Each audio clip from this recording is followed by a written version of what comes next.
500 years ago, a political outcast wrote 26 chapters that changed the world. Kings kept it by their bedside. Dictators studied it like scripture. CEOs still apply its principles daily. Niccolò Machiavelli, a man who was imprisoned and tortured for his political allegiances, created something so powerful, so dangerous, that his name itself became synonymous with ruthless cunning. And yet, most people completely misunderstand what made him the most influential political thinker in history. Machiavelli didn't just write about power. He exposed humanity's most uncomfortable truth, the brutal reality of what it actually takes to rule. While philosophers before him wrote about imaginary utopias and how leaders should behave, Machiavelli had the audacity to describe how power actually works. This single intellectual act was so revolutionary, so threatening to the established order, that his name would be demonized for centuries. Before we continue, if you enjoy unraveling hidden truths and uncovering the forces that shape our world, make sure to click that subscribe button. Your support allows us to continue bringing you the insights that truly challenge how we think. Now let's go deeper. In 1513, a disgraced diplomat named Niccolò Machiavelli sat in exile on his small estate outside Florence. Once an influential statesman, he now found himself tortured, imprisoned, and cast out of the political sphere he had dedicated his life to. It was here, in this state of desperation, that Machiavelli penned what would become the most notorious political treatise in history, The Prince. But what made this slim volume so dangerous wasn't just its tactical advice for rulers. Hidden within its pages was a principle so fundamental to power that it threatened the very foundations of how society understood itself. This principle wasn't just about politics, it was about human nature itself. Machiavelli's most dangerous idea wasn't that leaders should be cruel. It wasn't even that the ends justify the means. His truly revolutionary insight was this: virtue and power exist in separate realms, and confusing them leads to destruction. How we live and how we ought to live are so far apart that he who neglects what is done for what ought to be done sooner learns his destruction than his preservation. This single observation shattered the idealistic notion that good prevails over evil, that virtue is rewarded, and that justice naturally triumphs. Instead, Machiavelli proposed a shocking truth. The world rewards effectiveness, not goodness. Consider Alexander the Great. By age 30, he had conquered most of the known world. We celebrate his strategic genius and leadership, but what's often glossed over is that he slaughtered entire populations who resisted him, executed close friends on mere suspicion, and orchestrated mass marriages to force cultural assimilation. His methods were brutal, yet we name him great because he succeeded. Julius Caesar transformed Rome from a republic into an empire not through democratic processes, but through strategic violence, political manipulation, and by crossing the Rubicon, an act of treason against the republic he claimed to serve. Yet we study his commentaries as masterpieces of leadership and strategy. Even modern business visionaries often succeed through methods that contradict their public image.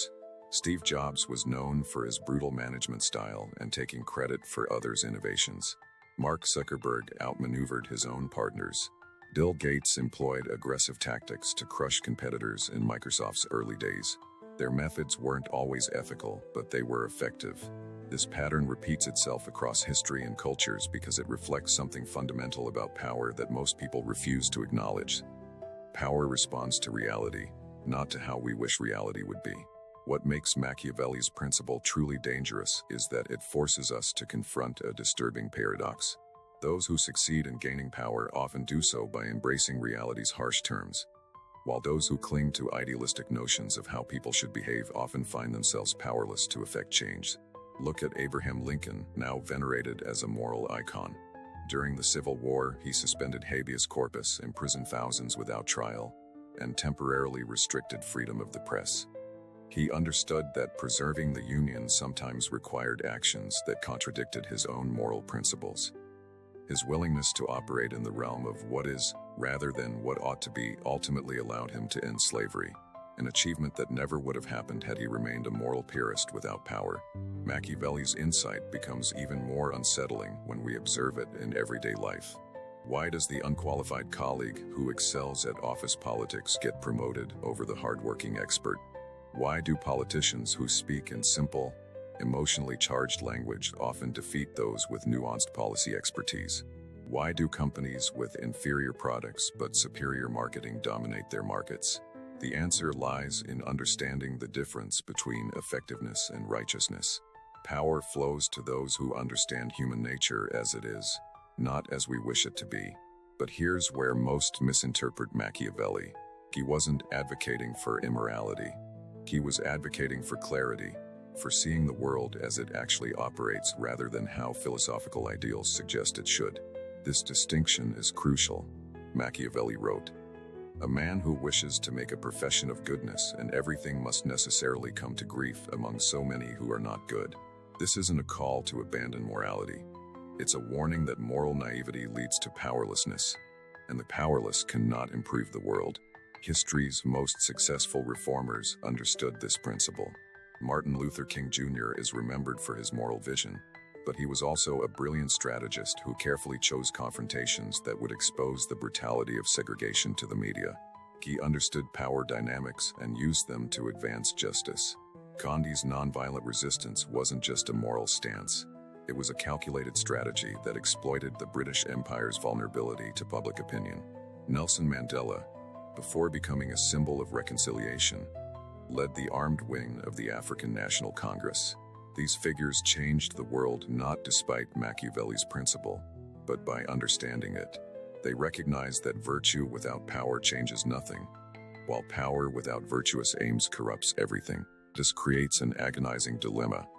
How can good people gain and use power without becoming corrupted by it? How can we operate effectively in the world as it is while working toward the world as it should be?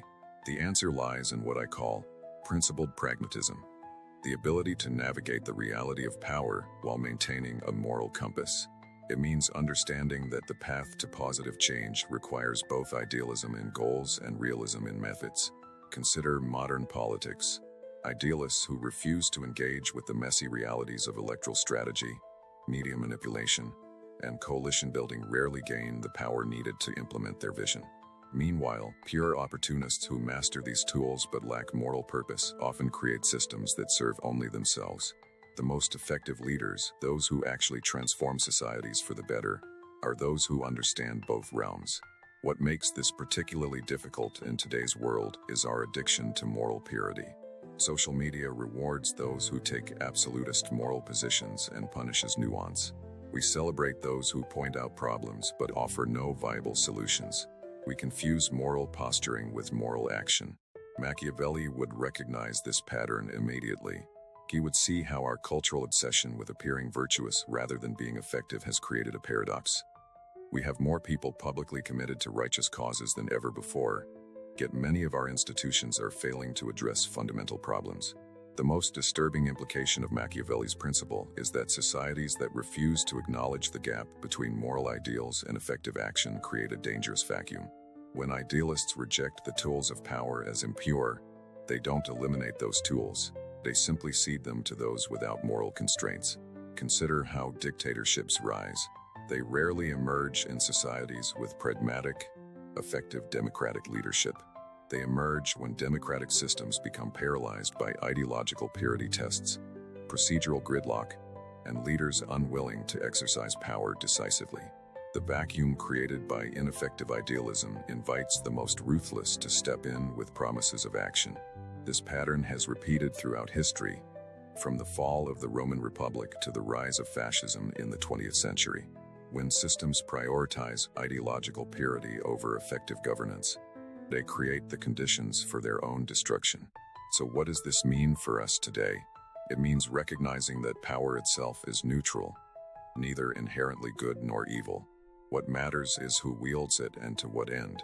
It means understanding that effective action in the real world requires us to engage with things as they are, not merely as we wish them to be. And perhaps most importantly, it means acknowledging that the path to a better world isn't through moral purity alone, but through the effective application of power guided by moral purpose. This is the great challenge that faces anyone who seeks to make a positive difference. How to be good in a world that doesn't always reward goodness. How to be effective without abandoning principles. how to gain the power needed to change systems without being corrupted by those very systems. Machiavelli's dangerous principle forces us to confront an uncomfortable truth. The world is not naturally just. Justice exists only to the extent that people with power choose to create and defend it. Virtue triumphs only when virtuous people master the dynamics of power. The true legacy of Machiavelli isn't cynicism or amorality. It's clarity. By stripping away comforting illusions about how the world works, he offers us the chance to engage with reality on its own terms. And only by engaging with reality as it is can we hope to transform it into what it should be. This is perhaps the most profound paradox of power. Those who understand its harsh realities are best positioned to create a more just world, while those who refuse to acknowledge how power actually works remain forever incapable of changing it. So ask yourself, are you willing to see the world as it truly is, rather than how you wish it to be? Are you prepared to engage with the messy realities of power while maintaining your moral purpose? Your answer doesn't just determine your own effectiveness.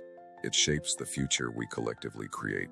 If this exploration of power and morality has made you think, challenged your assumptions, and sparked a deeper curiosity about how the world truly works, then make sure to subscribe. Don't forget to hit the like button and share this video with those who need to understand this dangerous but essential principle. Because in a world where power flows to those who understand reality, the most dangerous thing we can do is hide from the truth.